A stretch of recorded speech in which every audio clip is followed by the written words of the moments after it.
Imagine being in one of the greatest rock bands on the planet, coming off an album that critics and fans were calling a masterpiece, and somehow, the whole thing is held together with duct tape and sheer willpower. Personality clashes, musicians being credited on albums they barely played on, brutal auditions, and one guitarist who ruled everything with an iron fist.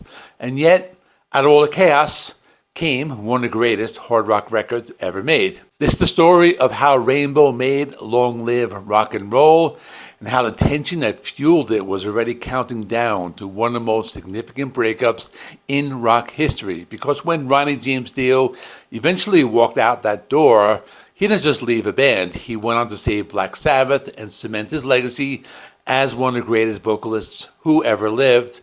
But before any of that could happen, he had to survive Ritchie Blackmore. And trust me, that was easier said than done. So by mid-1976, Rainbow had just dropped Rising on the World, and the rock community was absolutely losing its mind over it. Cozy Powell hammering those drums, Ronnie James Dio belting out Stargazer like some kind of mythological warrior poet. It was something else entirely. The band hit the road hard to support the album, touring through Europe and the US, building a fan base that was genuinely devoted. These were people who showed up because they believed in what Rainbow was doing. But here's the thing about touring with Ritchie Blackmore. It was never just about the music. Ritchie had a very specific vision for Rainbow, and if you weren't on the same page, you were going to feel it. The man was the undisputed boss. His band, his rules, his direction, and that created friction almost immediately. Let's talk about Tony Carey for a minute, because his story is kind of a perfect example of what was it like to be in Rainbow. And honestly, it's one of the wildest tales in classic rock history. Tony was a keyboard player, a genuinely talented guy, and on a musical level, he and Blackmore actually had real chemistry. Just listen to Rising. That's not two people who can't work together musically. But personally, it was a disaster pretty much from day one. Carey himself described Blackmore as a difficult man, and that might be the understatement of the decade. Here's how bad it got. Blackmore actually fired Carey in 1976, deciding that his playing style was too complex for what Rainbow needed. Fair enough, creative differences happen, except they couldn't find a replacement good enough, so Carey was brought back. And rather than just being a fresh start, it basically gave Blackmore permission to make his life miserable. The working environment turned out genuinely toxic. And we're not talking about normal rock band tension here. We're talking about Blackmore allegedly throwing rocks through Carey's window at the recording château in France, burning tarot cards under his door in the middle of the night, sustained, mean-spirited, psychological bullying that went way beyond pranks into something a lot darker. The saving grace, by Carey's own account, was Ronnie James Dio, who he's described as a calming angel between the two clashing personalities. Ronnie was the guy trying to keep the peace, trying to hold it together because he understood what the band could be when everyone was pointed in the same direction. But there's only so much one can do. Eventually, Tony Carey had enough. He didn't quit in a dramatic meeting or send a formal notice.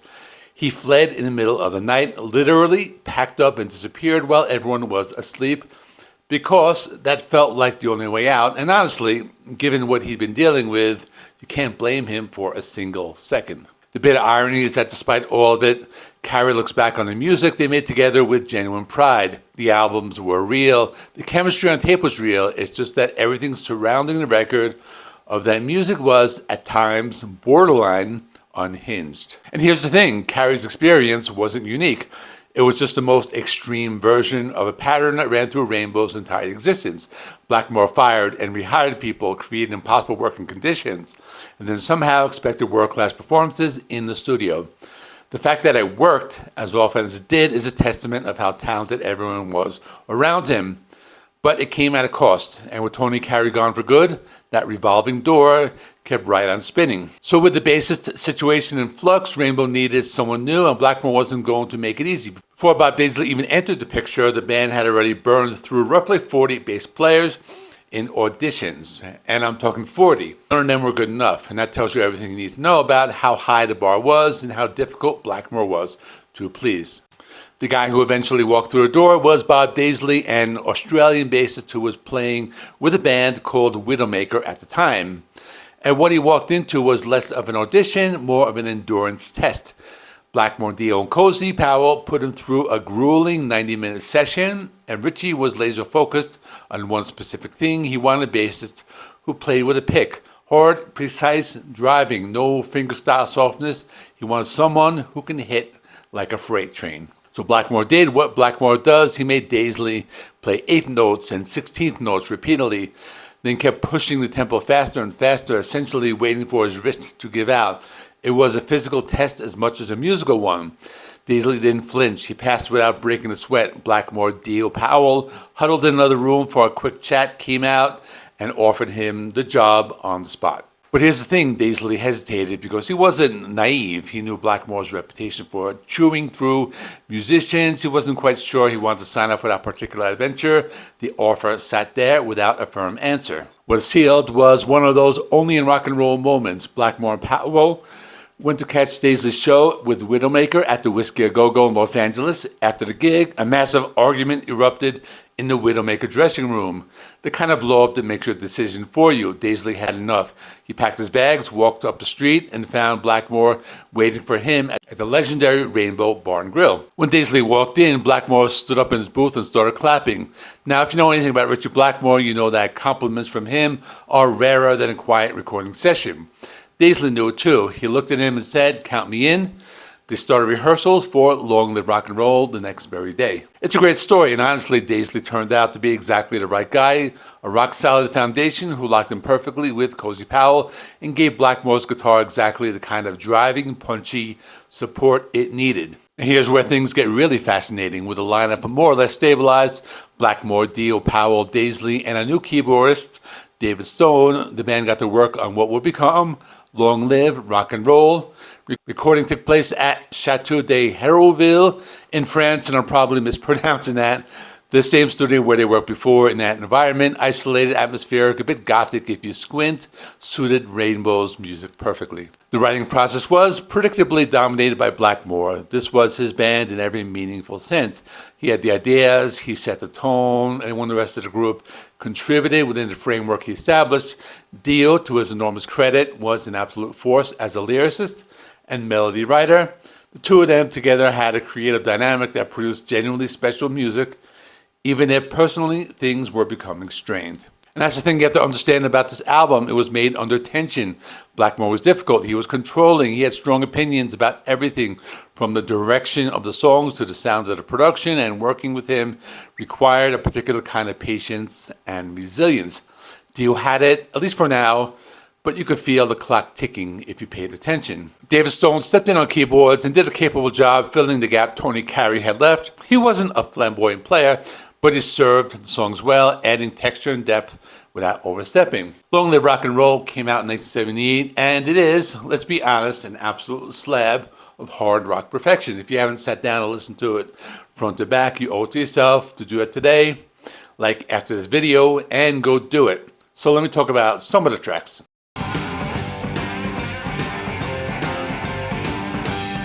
The title track kicks things off with a fist in the air and doesn't apologize for it.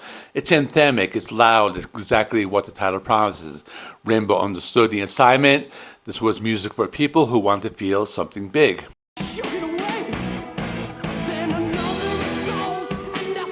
Lady of the Lake brings that signature Rainbow mysticism. Blackmore had this almost medieval, fantasy-tinged sensibility that ran through everything he did, and Dio was a perfect vehicle for it. Together they created a sound that was hard rock on the surface, but had all this depth underneath.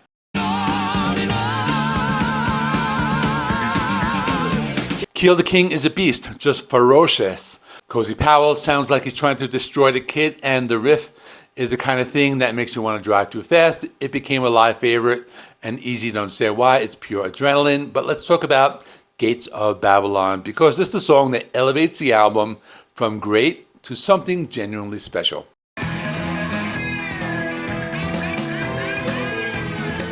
If you only know Rainbow from the radio hits, Gates of Babylon might surprise you. It's sprawling, it's dark, it's almost cinematic in scope. Blackmore built the song around a riff that has an Eastern, almost Arabic scale quality to it, that Lydian dominant flavor that sounds ancient and ominous and like nothing else on rock radio in 1978. The production lets it breathe, lets it build, and Dio's vocal performance is absolutely extraordinary. He's not just singing, he's narrating something mythic, something that feels genuinely timeless. The song runs over 5 minutes and earns every second. It was Blackmore and Dio operating at their absolute peak together, and it stands as one of the greatest deep cuts in hard rock history. If Rainbow had done nothing else, Gates of Babylon alone would have secured their legacy. The whole album has that quality. It's a band at the top of their game, even while everything behind the scenes was quietly starting to unravel. And that brings us to where we are today, because even as Long Live Rock and Roll was being celebrated, even as fans were buying the record and losing their minds over Gates of Babylon and Kill the King, something was shifting inside the band. Blackmore's controlling nature, his constant need to steer everything, his refusal to share creative authority, it was wearing on Dio. Ronnie James Dio was not a guy who was going to be content with just playing a supporting role forever. He had too much talent, too much vision, too strong a sense for his own artistic identity. He could work with Blackmore, but working for him, being the voice that Ritchie pointed at the microphone, that arrangement had a natural expiration date. The tensions that had swallowed Tony Carey, that had chewed through bassist after bassist, were now quietly surrounding the relationship between the two most important people in the band. Long Live Rock and Roll was a triumph, but it was also, in hindsight, the sound of something ending. Ronnie James Dio's time in Rainbow was running out, and what came next would change rock and roll forever, but that's a story for another video, and I'll talk about that in the next video. So, in the meantime, check out this playlist with the story of Deep Purple, and I'm including the Rainbow videos in the Deep Purple playlist because it's all part of one story, and I'll be talking about other bands like Whitesnake and the Ian Gillan Band and other stuff. So I'm going to be including it all. So thanks for watching. Please like the video. It helps me with the YouTube algorithm. Please subscribe if you're not already. I do rock and roll. I do rock and metal reviews and rankings and all that. And see you in the next one.